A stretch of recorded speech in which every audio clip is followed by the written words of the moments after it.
بیٹی قیمتی ہے یا پھر زمین؟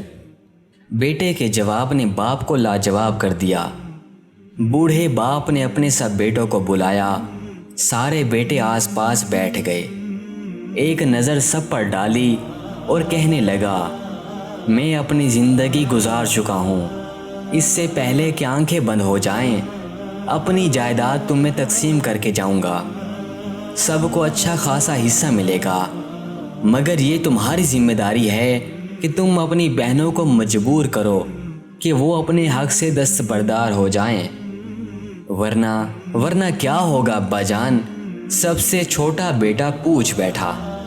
بوڑھے باپ کے چہرے پر کئی تلخ لہریں آئیں اور گزر گئیں۔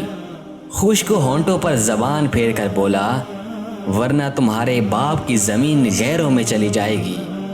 چھوٹا بیٹا ذرا خود سرسا تھا، پوچھنے لگا، ابا جان بیٹی کو جائیداد سے حق دینے کا حکم تو خدا کا ہے، کیا خدا کو یہ علم نہ تھا کہ بیٹی کو حصہ دینے سے زمین غیروں میں چلی جائے گی؟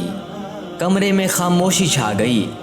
کسی کے کچھ بولنے سے پہلے وہ پھر دوبارہ بول اٹھا، بیٹی کو زمین دیتے ہوئے آپ کو لگا کہ زمین غیروں میں چلی جائے گی، مگر داماد کو بیٹی دیتے ہوئے آپ نے کیوں نہ سوچا کہ بیٹی غیروں میں چلی جائے گی؟